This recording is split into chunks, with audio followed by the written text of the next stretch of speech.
hopefully this will record well and will be an updated video for particles. Now, particle systems are used for a variety of things in 3D software.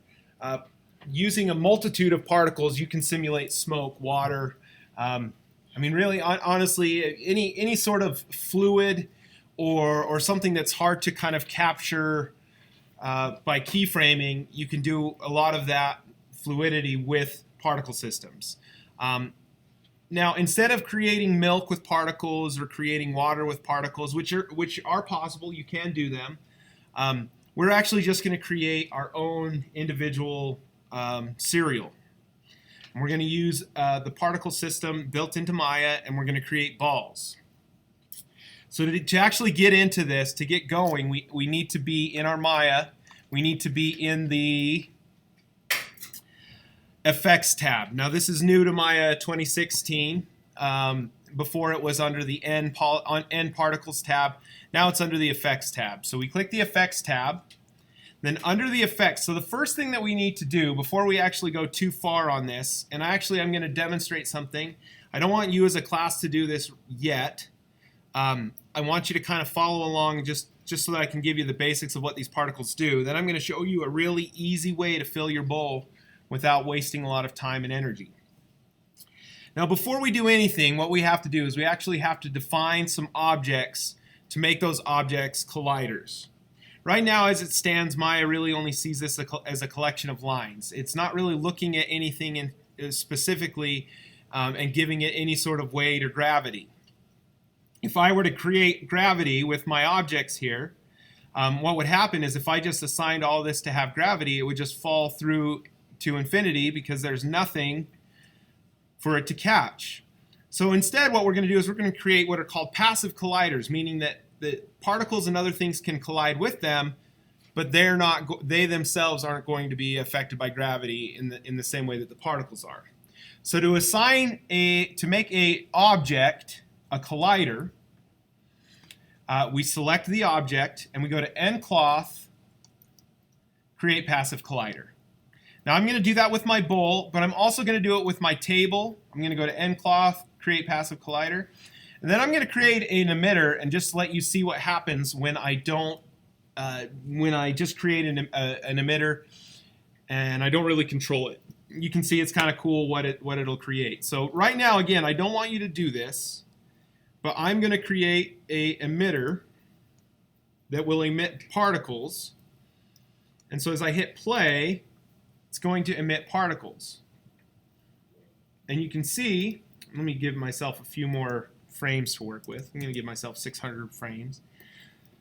So as I move this emitter around, place it in different spots, I mean I could place this right in my bowl and then emit particles, and I can just emit particles until my bowl is full. But you can see that because I made my table a collider and I made my bowl a collider, that the particles are colliding with the bowl and with the table. I did not make the floor a collider, so when you look at the floor, you can see that I just have particles falling through space. Now, I could, if this was the look I was going for, if I wanted to, be like, these particles are, this cereal is so fantastic I can't contain it within the bowl, then you could use this emitter and work at it that way. And you can even play around with some of the attributes of the particles as well. Just to kind of speed this along and to show you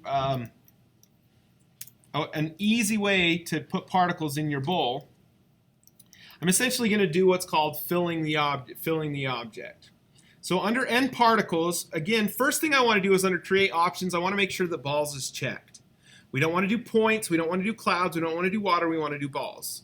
And the balls in this case are our cereal, but you could use them to help simulate other things as well. But again, for right now, we're just going to create balls. Now right here where it says Create Emitter, I'm not going to do that, but that's where I created the emitter to have it kind of to spill out over. So that's how I made that happen. But right here where it says Fill Object, this is what I want to spend and focus my time and energy in. Where it says Fill Object, I want to click this. Now, before I click this, I'm going to go to the options box, and there's a reason I'm going to go to the options box. What happens is, when I just hit fill object, what mine will do is it will try to fill the inside of my bowl. So anywhere that I have a gap, it would try to put particles inside the bowl. We don't want particles inside the bowl, like literally inside the material of the bowl. We want it to fill up the basin of the bowl. And so to do that, in the particle fill options box, we want to make sure that double walled is checked. If we hit double walled, when we hit double walled, it'll make sure it fills the bowl up here.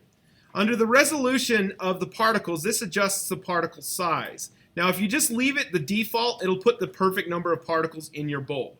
If you increase that number, it's going to increase the number of particles in your bowl. Actually, I shouldn't say that. I might be wrong. It might, the higher the number, the smaller they might be. I'll have to actually hit particle fill to see what happens. So I'm going to do that, and then I'll undo and go back a little bit. So I'm going to hit particle fill. Okay, so the higher the number, the smaller the balls, the more there are. The higher the number, the smaller the particles, the more they are. So this is just with a resolution of 20. So if I was to make something like a Rice Krispies, that would be what I'd want. It packed them in too closely, and so the particles are spilling all over. So let me undo that. Let me undo the particle fill. I'm just going to go back to the resolution of 10. Okay, so I'm going to go to End Particles, Fill Object, open up the settings. I'm going to put in a resolution of 10 instead of 20 and hit Particle Fill. That's a little bit better. It still looks like they're a little closely, they might be packed a little bit too close. So I think I'm going to get another explosion. I am. So the quick way to fix that is to take my bowl and just make it slightly bigger. That way when the particles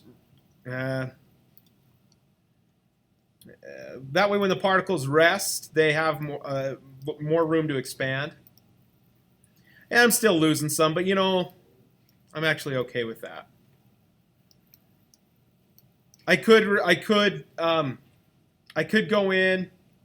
Well, let me undo. Let's try a few things. So we'll just troubleshoot just for the sake of the tutorial here. All right, so I could go into End Particles, and where it says closely packed, close packing, I can get rid of that and go to Particle Fill.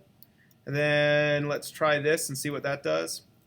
You can see that it's still, a few of them came out, but for the most part, that's good. Now, there you go. So that's how to create particles and put particles in your bowl. Now, you yourself are gonna want to make some adjustments. For instance, if you made, Choco Crunch, obviously the purple, the blue, and the red are not going to be, not going to match your chocolate crunch. So what you're going to do is you're going to select the particles, and in this case, it's when I go to click on them, it selects the entire bounding box. So I select the particles, and then under End Particle Shape 1 in my Attributes Editor, under End Particle Shape 1, I'm going to see one that's going to be called Shading. A little drop-down menu called Shading. And here under Color, you can see that I have this gradient. I have red and I have blue. To take away colors, there's a little X underneath that I can click and it'll get rid of colors. To add colors, I just click on the color bar here, and then I can change it by where it says selected color. I can go in and change the color.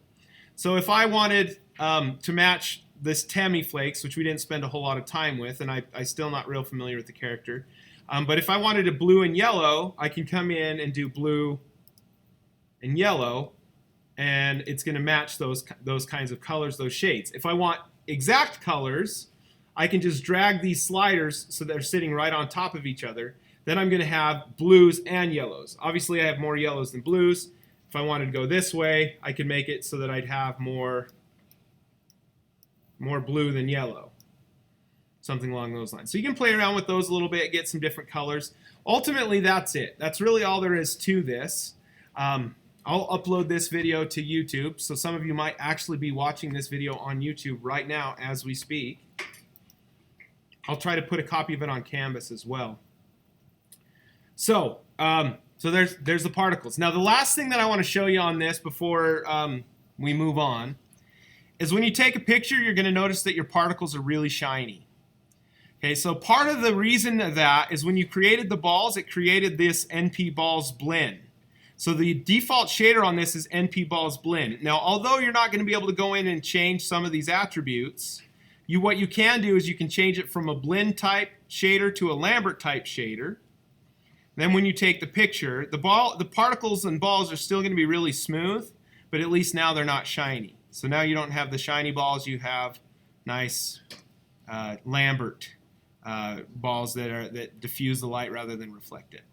So hopefully that helps. Hopefully that gives you some insight into what we're doing with particles so that you can put some particles in your bowl.